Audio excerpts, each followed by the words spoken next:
We were down here on the track, and I got the baton. We were behind. Their anchor leg was a guy who ran for Jamaica in the Olympics. I think they won the national championship. If not, they placed, and I tracked them down and beat them. And their runners all came over to congratulate me.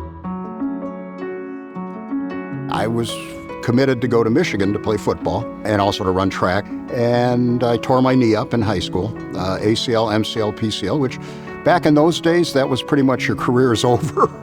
One day, the phone rings, it's Muddy Waters.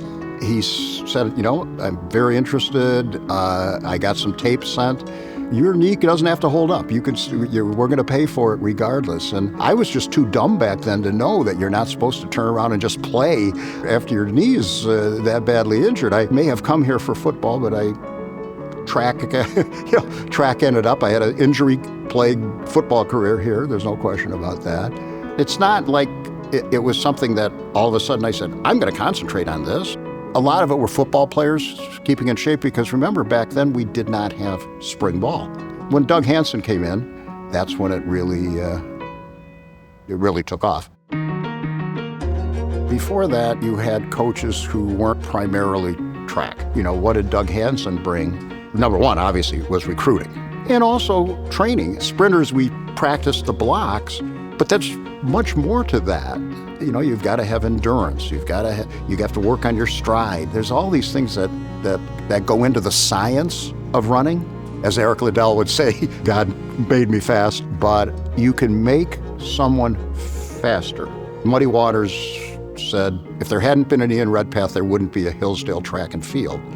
I got to think maybe that might have been Doug rather than me.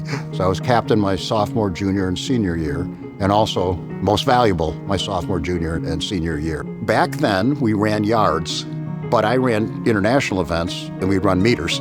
For example, I ran the 100 meters in 10.2. I ended up qualifying for the Olympic trials. And don't go out 2 days before the Olympic trials and screw around with your friends playing softball.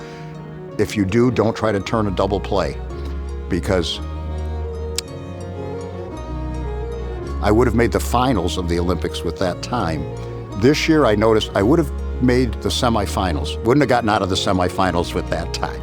But that, hey, that was 1971. I mean, come on, give me a break.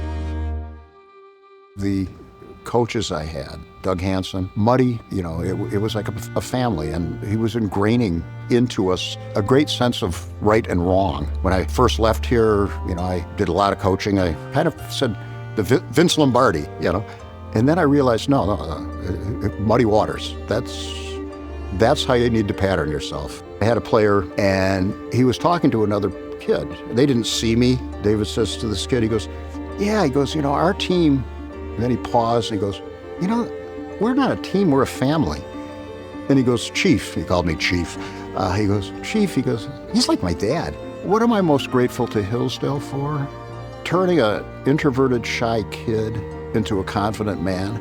Hillsdale provides a great education. There's no question about that. But there's more to your education than the books. I think that is ingrained in Hillsdale itself. Last night I was walking around in the sports center there, and I ran into a couple of people, and I could tell that these athletes were getting the same, they're getting the same experiences that I did.